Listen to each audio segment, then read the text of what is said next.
आणि 70च्या जवळपास मग हा प्रवास थोडा गती घ्यायला लागला आणि जवळपास 2008 पर्यंत बुलढाणा रोडकडे जवळपास 600 कोटीच्या ठेवी 300-350 कोटीचं कर्ज वाटलं. 1000 कोटी काही त्यावेळेस झाले नव्हते. असं 2008 मध्ये आमचं चित्र जवळपास अशा प्रकारचं होतं. 700-800 कोटी रुपयाचा महसूल उत्पन्नाचा व्यवसाय आम्ही 2008 मध्ये मी संस्था जॉईन केली आणि 2010 पासून चीफ मॅनेजिंग डायरेक्टर म्हणून मी संस्थेचा अध्यक्ष आजही झालो. मला सगळे नवनिर्वाचित म्हणत असले तरी मी 14 वर्षापासून चीफ मॅनेजिंग डायरेक्टर म्हणून काम करतोय आणि त्यामुळे काम त्याच प्रकारचं आहे. तर ज्यावेळेस 2008 मध्ये मी संस्थेला जॉईन झालो तर 700-800 कोटी 900 कोटीपर्यंत आमचा व्यवसाय होता आणि आज संस्थेचा व्यवसाय हा 25,000 कोटीचा आहे आणि मोठ्या प्रमाणात शाखा विस्तार आपला 476 शाखांचा गोदाम त्यावेळेस काहीतरी 50-70 होते. आज 550-700 गोदाम आहे आणि सगळ्यात महत्त्वाचं आमची जी सभासद संख्या त्यावेळेस 80,000 ते 1 लाखाच्या दरम्यान होती ती आता 17 लाख इतकी आहे आणि 17 लाख सभासद म्हणजे जवळपास परिवारातील 5 तुम्ही ठरले तर आम्ही 1 ते 1.5 कोटी लोकांपर्यंत आज 1 ते 1.5 कोटी लोकांपर्यंत पोहोचणं म्हणजे महाराष्ट्राच्या लोकसंख्येच्या 10% लोकांपर्यंत बुलढाणा पोहोचली. आता पुष्कळशा सहकारी संस्था असतात. सहकार म्हटलं की काही चांगल्या भावना देतात, काही ठिकाणी संस्था चालत नाही, अडचणी देतात, काही ठिकाणी संस्था चांगल्या चालतात. त्याचा फायदा त्याच्या संचालक मंडळाला मिळतो पण सभासदांना काही एवढं मोठ्या प्रमाणात फायदा मिळत नाही.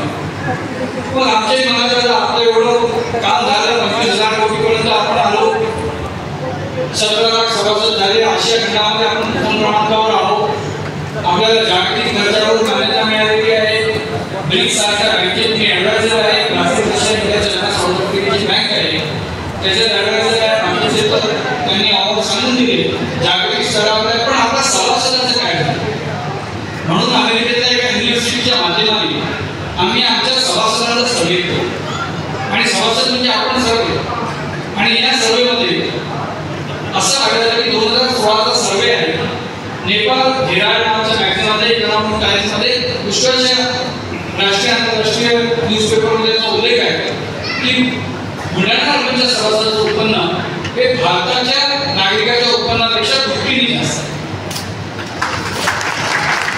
त्यावेळेस भारताच्या नागरिकाचं सरासरी दरडोई उत्पन्न हे $3,500 म्हणजे आजच्या प्रमाणे 2.5 लाख रुपये होतं आणि बुलढाणा अर्बनच्या सभासदांचं उत्पन्न हे $6,000च्या आसपास होतं म्हणजे 5.5-6 लाख रुपये आपल्या सभासदांचे वार्षिक. आणि माझा असा अंदाज आहे की आज हे उत्पन्न जवळपास $12,000 ते $13,000 दरडोई उत्पन्न हे आपल्या सभासदांचं $13,000 म्हणजे जवळपास 9 ते 10 लाख. आपल्याला आपल्या भावाचं उत्पन्न वाढवता येत नाही इतक्या मोठ्या प्रमाणावर बुलढाणा अर्बननी पूर्ण 1-1.5 कोटी लोकांचं उत्पन्न वाढवलं. हे कसं काय झालं मी आपल्याला थोडक्यात सांगतो. याच्या मागे आम्ही राबवलेली 4 व्हीलर सिस्टम. 4 व्हीलर सिस्टम ही भगवद्गीतेवर आहे. याच्यामध्ये आमचा पहिला पिलर आहे हॅपीनेस. कोणतेही काम करत असताना आनंदाची उत्पत्ती झाली पाहिजे. दुसरा आमचा पिलर आहे कंपॅशन दयेचा भाव म्हणजे संधीची विकल्प. वेगवेगळ्या उद्योजकांना उद्योगाची संधी मिळाली पाहिजे, तरुणांना व्यवसायाची संधी मिळाली पाहिजे, विद्यार्थ्यांना शिक्षणाची संधी मिळाली पाहिजे, शेतकऱ्यांना बाकी काही उद्योग करायची जोडधंदा करायची संधी मिळाली पाहिजे. तिसरा आमचा पिलर आहे रेग्युलर बँकिंगचा जो सगळ्या बँका करतात. पैसे घेणे, पैसे देणे, ठेवी स्वीकारणे, कर्ज वाटप करणे, त्याच्यावर व्याज वसूल करणे आणि जो चौथा पिलर आमचा आहे तो सोशल बँकिंगचा. समाजाचा पैसा समाज उपयोगासाठी आपण कामाला आणला पाहिजे आणि त्यामुळे बुलढाणा अर्बनची मोठी प्रगती झाली. पण याच्याही मागे सायंटिफिक वे ही प्रगती आम्ही कशी केली तर बुलढाणा अर्बनमध्ये 17 लाखामध्ये 7 ते 8 लाख शेतकरी, 2 ते 3 लाख लोक शेती आधारित व्यवसाय करतात, 2 ते 3 लाख लोक नोकरी पेशामध्ये, बाकीचे इतर व्यवसाय करतात. मग असं आमच्या लक्षात आलं की शेतकऱ्याचं उत्पन्न आज शेतकरी मिळावं पण आपण ठरलेलं आहे. शेतकऱ्याचं उत्पन्न वाढावं कसं. आज भारतात भारतामध्ये शेतकऱ्याची परिस्थिती अत्यंत वाईट. 69% शेतकऱ्याकडे फक्त 1.5 एकर जमीन आहे, 25% शेतकऱ्याकडे 5 एकरहून कमी जमीन आहे आणि उरलेल्या शेतकऱ्यांकडे 5 एकरपेक्षा जास्त. आणि मग शेतकऱ्याचं उत्पन्न वाढवावं कसं? मग आम्ही सुरू केलं गोल्ड लोन. आमचा 4,500 कोटीचं गोल्ड लोन आहे. शेतकरी बांधव आमच्याकडे येतो, सोनं तारण घेतो, त्याच्यावर कर्ज घेतो, त्या कर्जातून बी बियाणं घेतो, ड्रीप इरिगेशन घेतो, खतं घेतो, तो त्याची पेरणी करतो. पेरणी करून त्याच्यावर त्याचा माल येतो, तो माल आमच्या गोदामामध्ये ठेवतो. आज आपली 550 ते 600 गोदाम आहे, ज्यांची कॅपॅसिटी महाराष्ट्र शासनापेक्षा थोडीशी कमी आहे आणि 25 कोल्ड स्टोरेज आहे. या गोदामामध्ये हा शेतकरी आपला माल ठेवतो, त्याच्यावर परत कर्ज घेतो. आता याच्यातनं काही पैसे आमच्या गोल्ड लोनमध्ये भरून टाकतो, गोल्ड लोन सोडून देतो. या मालाचे फक्त 2 प्रकार होऊ शकतात, रेट वाढू शकतात किंवा रेट कमी होऊ शकतात. रेट वाढले तर बरं आहे, तो माल विकेल, आमचे पैसे भरेल, मधल्या पैशामध्ये मोकळपाई घर गाडी काय ते घेईल. पण जर कमी झाले तर कुणाकडे जगात इलाज नाही, वाट पाहणे एकूण इलाज आहे. हा शेतकरी परत आमच्याकडे येतो, गोल्ड लोन ठेवतो आणि त्याला 2 वर्षाचा कालावधी मिळतो. आमचा अभ्यास होता 2 वर्षामध्ये साधारणपणे मालाचे मिळतो. याच्या माध्यमाने शेतकऱ्याला या गोष्टीचा उल्लेख पुष्कळशा देशांमध्ये आसियान किंवा सार्कच्या मीटिंगमध्ये केला. मग थायलंडमध्ये अशा प्रकारचे पुष्कळ प्रयोग झाले, ते सार्कमध्ये यशस्वी झाले. मग याच्या पुढे जाऊन आम्ही काय केलं, समजा एखादी बाजार समिती आहे, आपण बाजार समिती आपण समजून घेऊ. एक 10 व्यापारी आहेत, 10 व्यापाऱ्यांकडे लिमिटेड पैसा आहे. हे व्यापारी ड्रीप करून देतात, शेतकऱ्याला भाव देतात, पण जास्त भाव देऊ शकत नाही. आम्ही जास्तीत जास्त पत पुरवठा केला बाजार समितीमध्ये. 10च्या ऐवजी 15 व्यापारी, 16 व्यापारी. आणि मार्केटचा नियम आहे, मागणी पुरवठा डिमांड सगळा. जेवढा पुरवठा जास्त तेवढी मागणी कमी, पुरवठा कमी तर मागणी जास्त. आणि मग पैशाचा पुरवठा जास्त केला आणि शेतकऱ्याला होल्डिंग कॅपॅसिटी दिली. दोन्हीकडून शेतकऱ्याला फायदा, त्याला पैसे जास्त मिळायला लागला आणि जर नसेल विकायचा तर तो स्टोअर करायला. त्याच्या माध्यमाने शेतकऱ्याला मोठा फायदा झाला आणि त्याचे उत्पन्न वाढलं. मग याच्या पुढे जाण्यात आलं की एवढ्या मोठ्या प्रमाणावर शेतकरी बांधवांना एवढी अफाट लोकसंख्या आहे भारताची. मग आम्ही इंडस्ट्रियल फार्मिंग नावाची कन्सेप्ट आणि आम्ही 2010 मध्ये केली, 11 मध्ये IIT चेन्नई सोबत आपण करार केला आणि भारतातील पहिली स्मॉल स्केल टेक्सटाईल मिल तयार केली. फार्म टू फॅब्रिक सरकारचं धोरण कपासचे कपडे तर काय ते आपण 2011-12 मध्ये राबवलं आणि 3.5 कोटी रुपयामध्ये टेक्सटाईल मिल तयार केली. ज्याच्या मागे उद्देश होता 100 शेतकऱ्यांनी एकत्र यावं, एका पिढीने कापूस तयार करावा, एका पिढीने फॅक्टरीत काम करावं, एकाने शर्ट बनवावे आणि त्याचं मार्केटिंग करावं. मी जो शर्ट घातला त्याचा जर कापूस शेतकऱ्यांनी विकला तर त्याला फक्त 20 रुपये मिळतात. 86 वेळा हा कापूस हात बदलतो आणि मग मार्केटमध्ये येतो आणि मग त्याचा शर्ट बनतो. हा शर्ट 2000-3000 विकतो, शेतकऱ्याला फक्त 20 रुपये मिळतात. म्हणून आम्ही शेतकरी बांधवाला टेक्सटाईल मिल तयार करून दिली आणि 400-600 साडेतीनशे कॉस्ट आहे, तो 600-800 रुपयामध्ये शर्ट विकू शकतो. ब्रँडेड झाला तर अजून जास्त. अशीच एक दाल मिल बनवली 4 लाख रुपयाची. मागे तुमची शेती करायला सांगून अनुभवली दाल बनवा.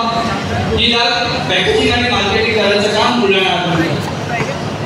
हब अँड स्पोक नावाचं एक मॉडेल तयार केलं. जसं सायकलचा चक्का असतो म्हणजे त्याला हब असतं आणि आजूबाजू सपोर्ट असतं, तसेच आजूबाजू सगळे शेतकरी एकत्र व्हायचे. एकच आम्ही युनिट केलं, तिथे पॅकेजिंग, तिथेच ग्राइंडिंग हे पण तयार करायला सुरुवात केली. बी बियाणांचं उत्पन्न त्या हबमध्ये व्हायचं, असे विविध उपक्रम आपण राबवले. मग हे करत असताना आम्ही जागतिक बँकेसोबत एक करार केला. ते आम्ही 2013 मध्ये केलं आणि 2013 मध्ये जागतिक बँक आणि टाटा ट्रस्टसोबत काम करायला सुरुवात केली. आणि मग आम्ही पाण्यावर काय आपल्या विदर्भामध्ये आत्महत्याग्रस्त शेतकरी म्हणून मोठा मुद्दा होता, तुम्हाला आठवत. त्यामध्ये आपण मोठ्या प्रमाणात पाणलोट क्षेत्रामध्ये काम करतो.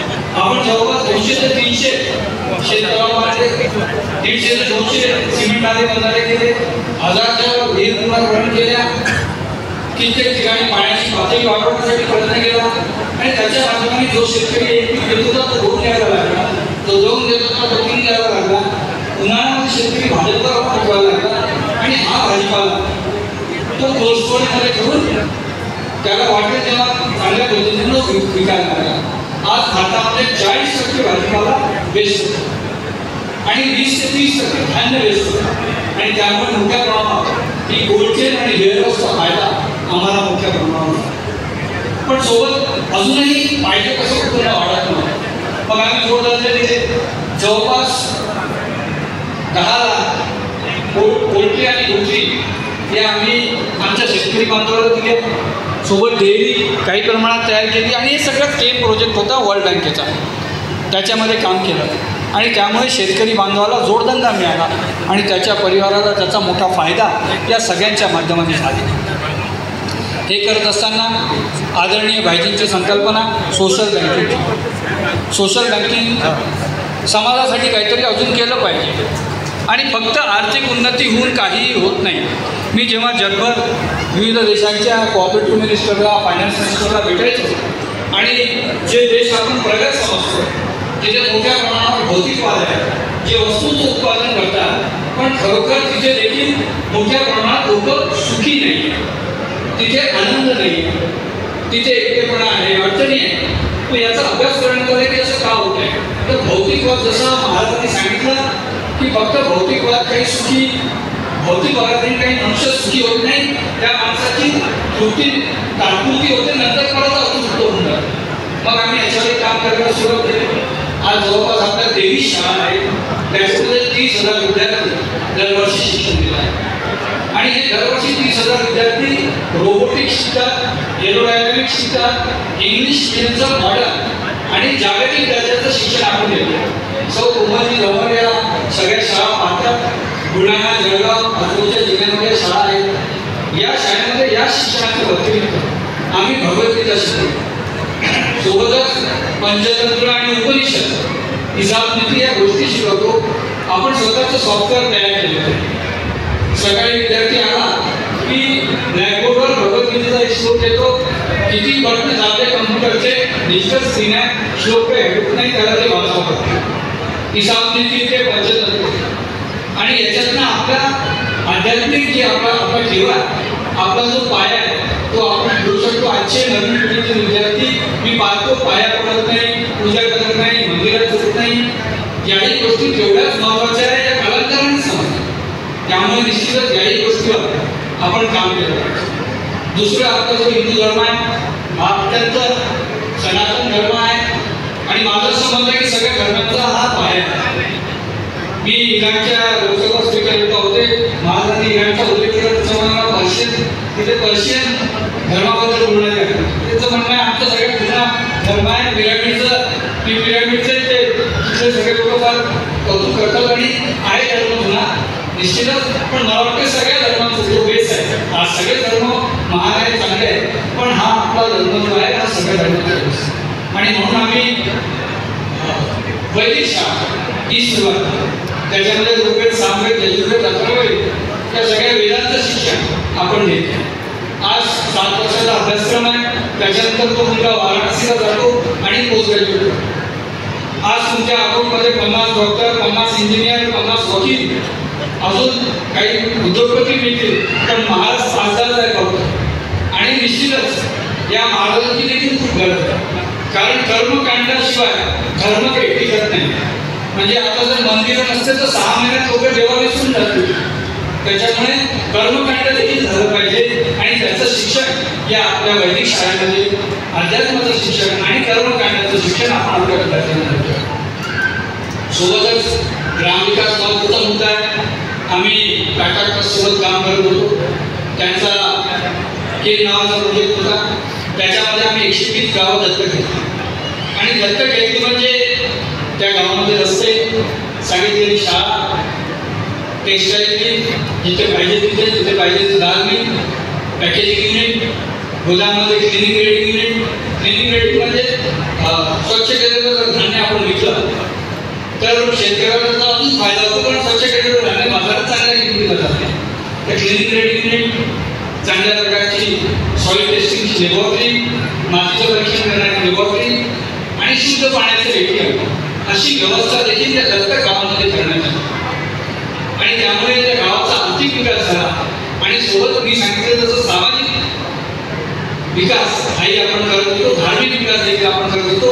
या गावामध्ये रेग्युलर कथा घेणं, वेगवेगळ्या आपल्या आता महाराजांना माहीत आहे, कल्पना देखील आहे, डोंगर खंडाळा किंवा आजूबाजूच्या परिसरामध्ये रेग्युलर आपण या सगळ्या गोष्टी करतो आणि याच्या माध्यमाने 2 ते 3 लाख लोकांना आणि त्यांच्या पिढीला नफा आहे.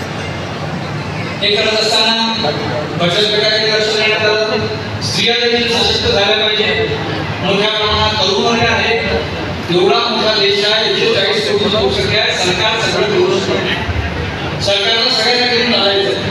काही कमी बुद्धीचे आहे, काही जास्त बुद्धीचे आहे, काही वेगळ्या दिशेने जाणारे आहेत. ते सगळ्यांना सरकारला घेऊन जायचं आहे. त्यामुळे सरकार गती वाढू शकत नाही आणि त्यामुळे आपणही त्याच्यामध्ये सरकार सहभागी झालं पाहिजे. हा विचार करून आम्ही बचत गटामध्ये काम करायला सुरुवात केली.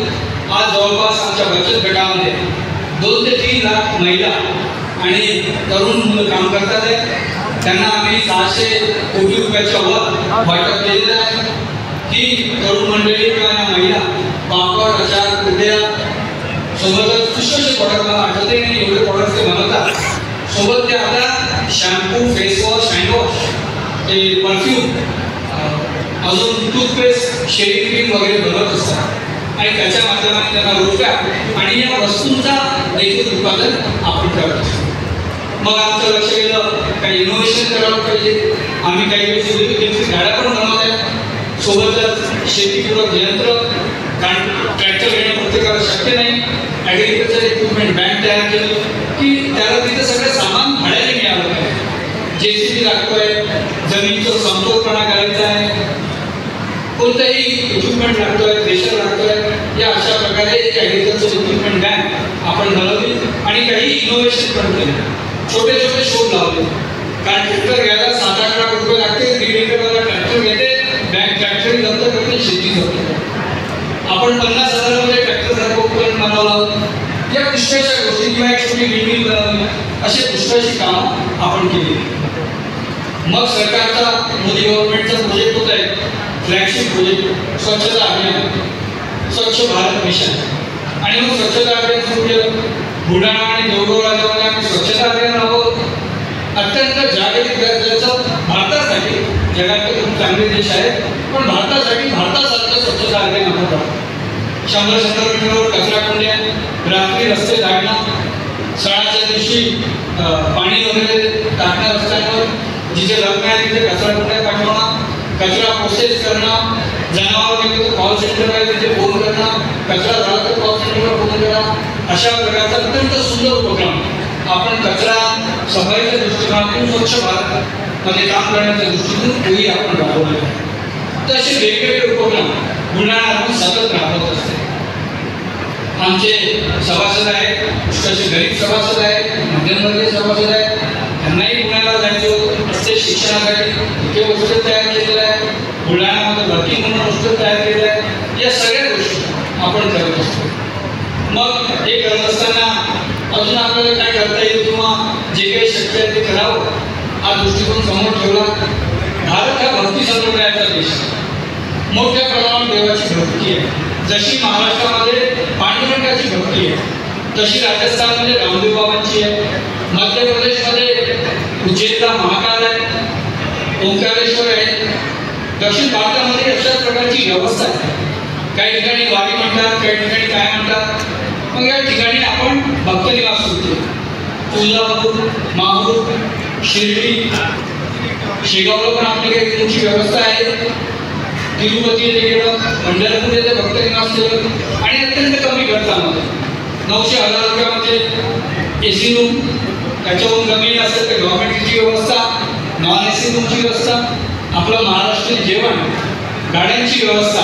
कारण हा बाईक गेलेला असतो, थकलेला असतो, याला तिथे आपुलकी वाटली पाहिजे तशा प्रकारची व्यवस्था. आणि तिरुपतीमध्ये तर आपल्या जेवणाची फार हेळसांड होते.